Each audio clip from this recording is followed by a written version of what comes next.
So you may have heard of a tiny little program which is called The Great British Bake Off.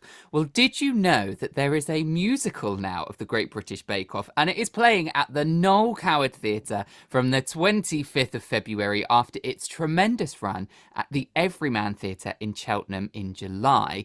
And there was no soggy bottoms in sight. It was absolutely fantastic. The reviews were wonderful. And joining us today, our powerhouse songwriting duo, Pippa Cleary and Jake Brunger. How are you?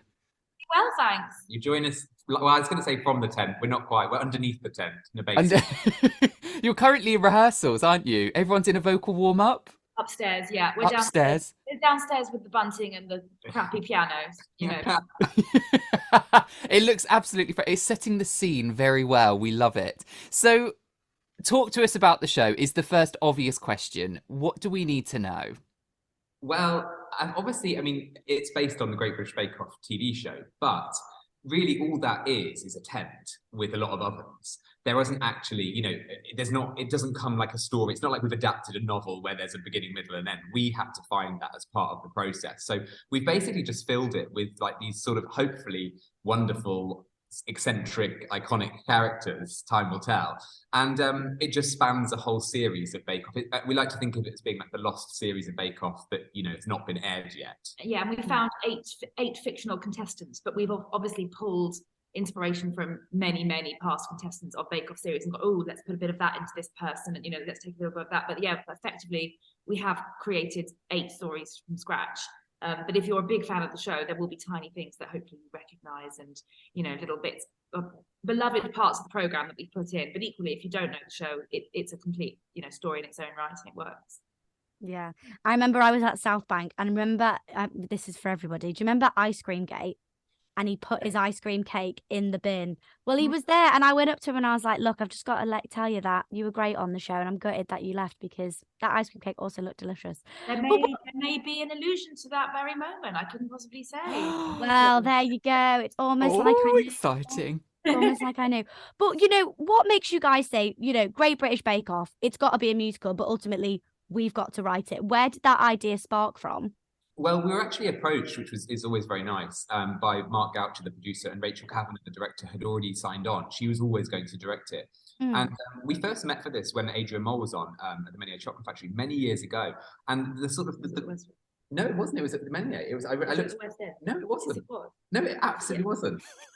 I assure you, it was in 2017. The relationship of writers, it's fantastic. The joke is that we didn't get the job, and we weren't the first people to write it. But then they came back. They came back to us a few years later. Yes, that's what I mean. So we interviewed for it, and we didn't get it. And then 3 years later, they said, "Look, we think we've made a big error. Would you pitch for it?" So we did, and then what was really lovely is that we wrote it sort of bit by bit, so we did 2 songs to sort of get across the line. Then we did a workshop with 5 songs, and then we just kept going. And then eventually I remember being at the final workshop and Mark, the producer, saying, we're going to press go on this, and it's going to happen in like 6 months. Because obviously it's a huge title, and fair enough, you've got to kind of prove that you can do it. So yeah, it was a sort of year and a half of writing a bit and then a bit more, get a few actors in, sing a song. So we were literally could not have been more overjoyed when they finally said, let's do it.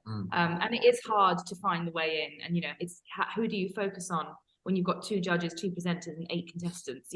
Not everybody can have a main storyline, and it's sort of finding that way to weave it all through. But it is, I have to say, a really ensemble show. They're incredible upstairs. Like, everyone's working together the whole time. It's a joyful. I'm trying to think of a baking pan, but nothing. It will rise. Nothing is coming. Yeah, I know.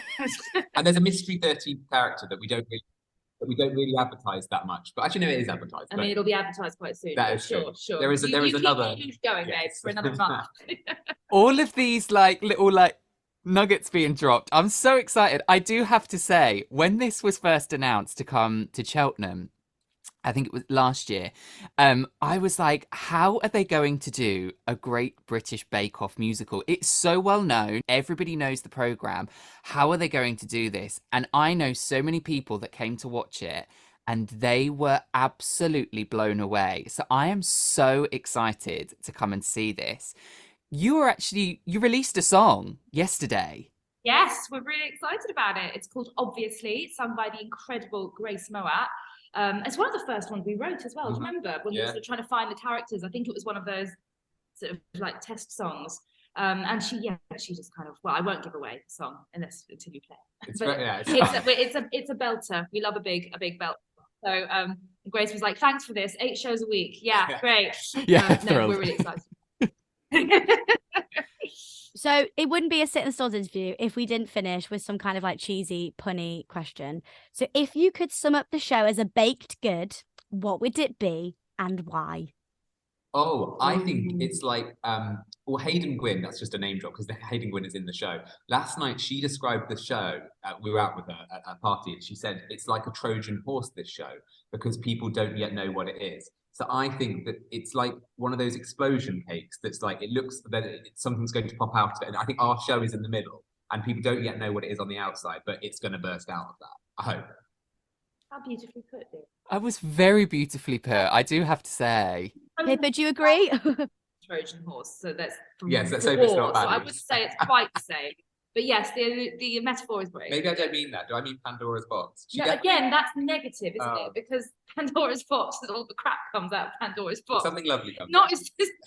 So basically, the show's rubbish. Don't go see it. It's not any good. I've got one. It's not particularly. Yeah, we have Petit Four because Petit Four are in the show, which are tiny desserts and cakes and treats. So you have a little bit of everything. There's a variety of songs and flavors and comedy and heart and everything. You have a little taste of everything that hopefully makes up a smorgasbord of a musical. Very good. Thank you. Love it. Oh, I'm so excited. I'm so excited to see this. I absolutely love Great British Bake Off, and I think the musical's going to be fantastic. But thank you so much for joining us this week. It's been an absolute pleasure. Thank you. We will release you back into the world of rehearsals, into the tent, as they call it. The Great British Bake Off musical is playing the Noel Coward Theatre in London from the 25th of February until the 13th of May. For more tickets and information, head to www.bakeoffthemusical.com.